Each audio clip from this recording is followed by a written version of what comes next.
Fala pessoal, sejam todos muitíssimo bem-vindos novamente aqui ao canal Fronteiratura, seu canal de escrita criativa, de fantasia, fantasia sombria, RPG, board games e por aí, tá bom? Hoje eu vou vir aqui com uma dica bem rapidinha. Eu estava esses dias dando uma olhadinha lá pelo site da Amazon, não sei se no meu aplicativo, pelo site, no meu computador, e me chamou a atenção o material. Todo mundo sabe aí que eu sou muito fã, né, de Robert Howard, de todos os seus personagens, em especial do personagem icônico, né, criado por ele, que é Conan o Bárbaro, e me chamou a atenção um produto, né, e tá aqui, ó, eu dei uma olhadinha, Sangue Bárbaro, escrito por El Torres, tá, que é o roteirista, desenhado por Joey Bocardo e com cores de Manoli Fernandes,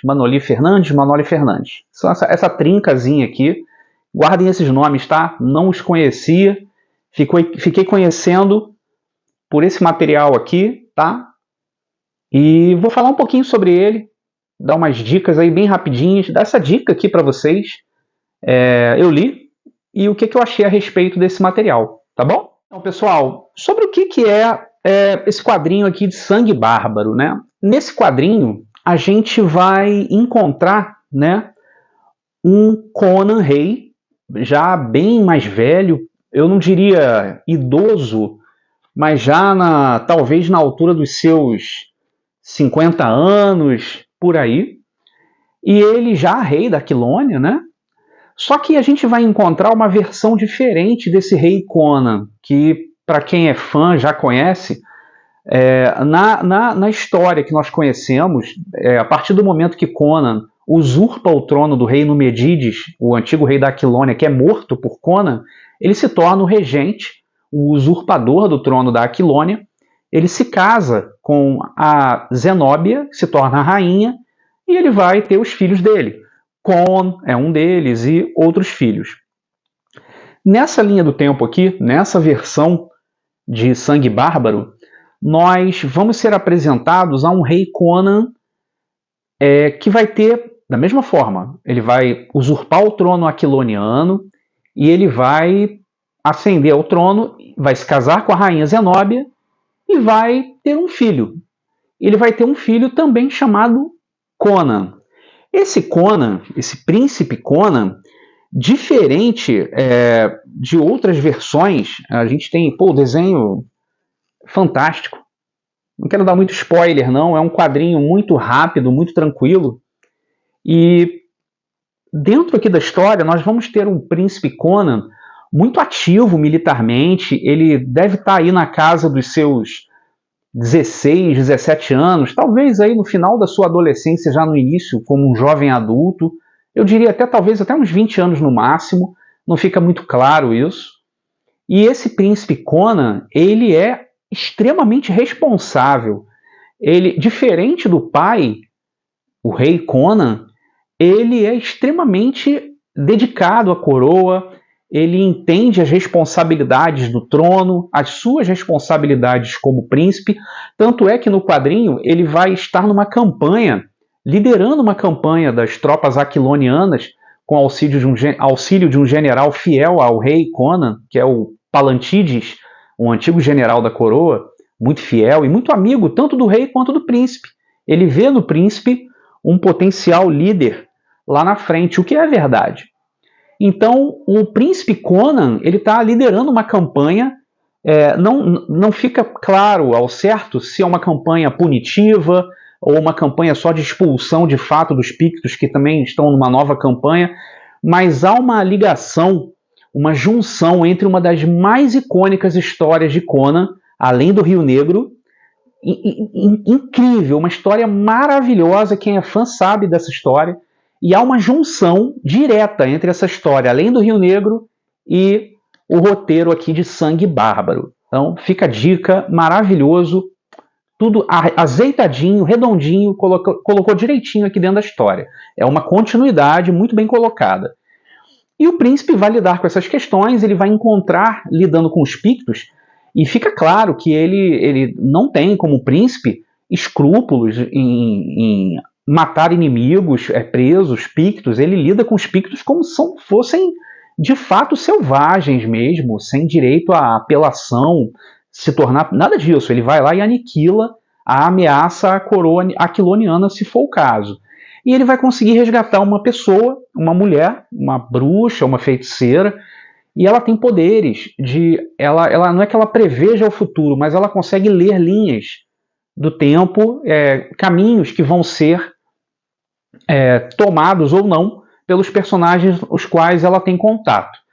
Nesse ínterim, a gente tem um rei Conan, que também está liderando uma campanha mais política do que militar, mas ainda assim uma campanha militar, contra inimigos, reinos inimigos. Se eu não me engano é a Nemédia, eu não me lembro ao certo agora, mas há um reino especificamente que está novamente tentando investir contra as fronteiras aquilonianas, ou que irá investir, e Conan, o rei, vai, por seu lado, do outro lado da fronteira, vai defender o reino aquiloniano contra essa investida. A escrita desse quadrinho, ela é rápida, tá? Esse quadrinho tem... deixa eu ver aqui...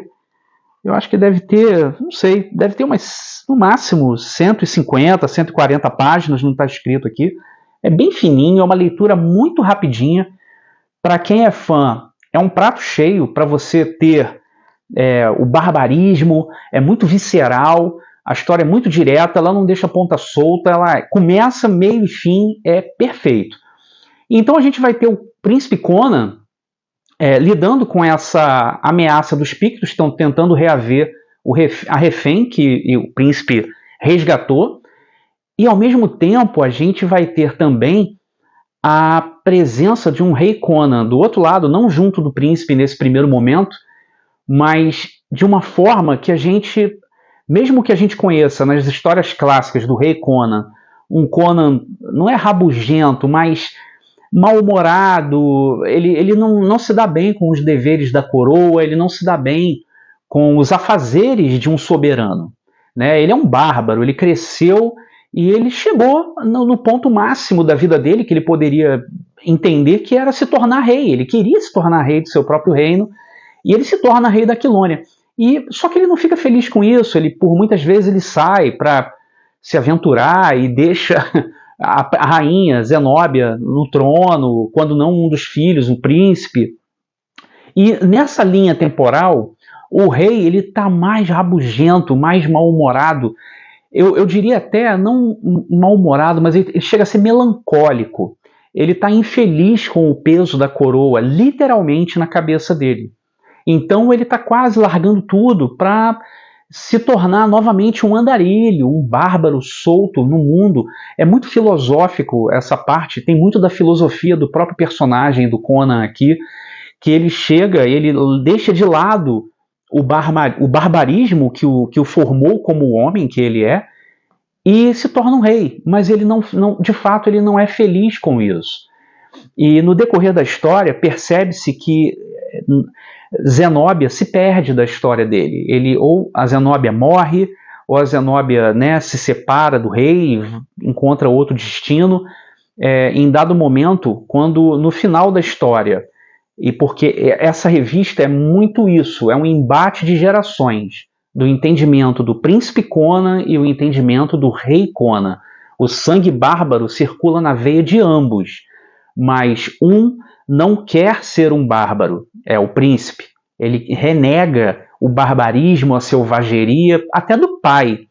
Enquanto o rei Conan, ele deseja retornar ao princípio, ele deseja retornar às suas raízes.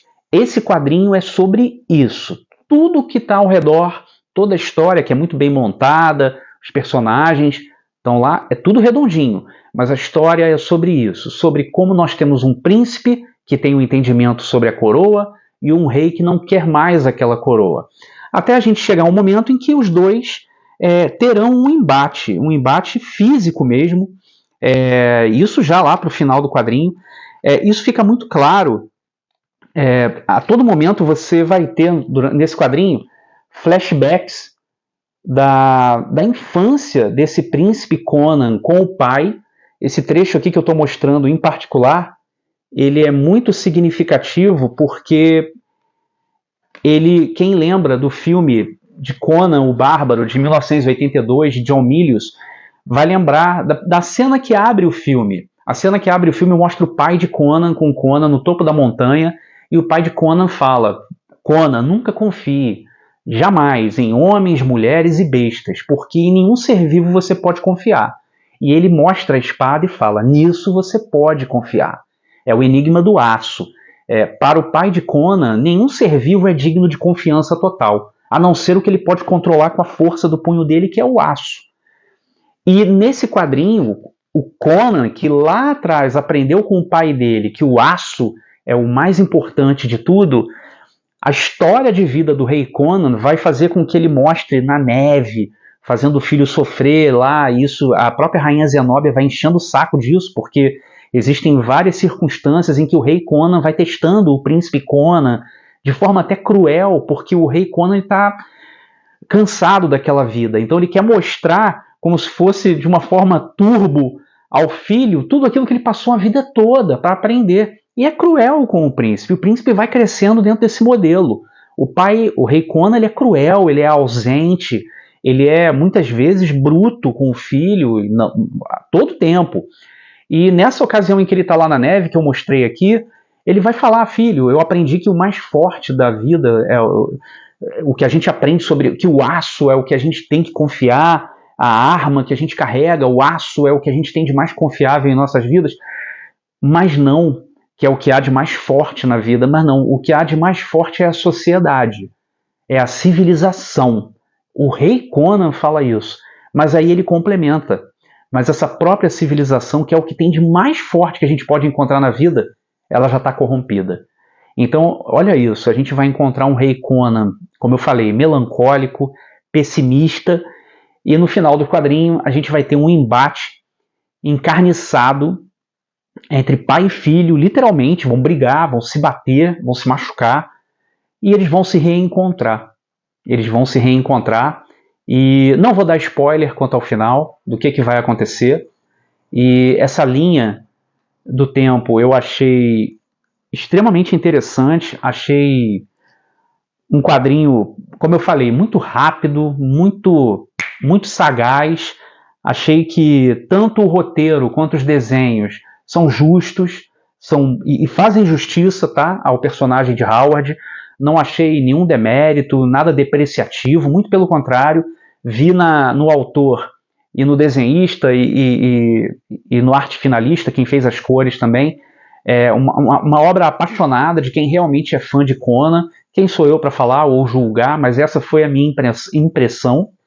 E então fica a dica, tá? Fica a dica desse quadrinho aqui da Alta Geek. Muito facinho de você encontrar na Amazon, tá bom? Eu encontrei pela Amazon.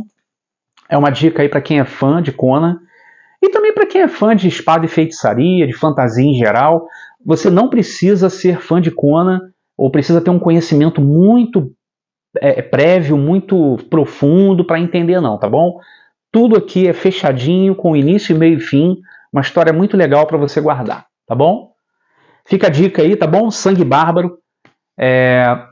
Quis trazer isso aqui porque eu achei muito interessante, e como eu sou um fã de Conan, o Bárbaro, achei que seria pertinente trazer essa dica para vocês, tá joia? Bem rapidinho. Se você gostou, deixa um joinha, se inscreve aí no canal, deixa um comentário, estou sempre escrevendo de volta, tá legal? E até o próximo vídeo.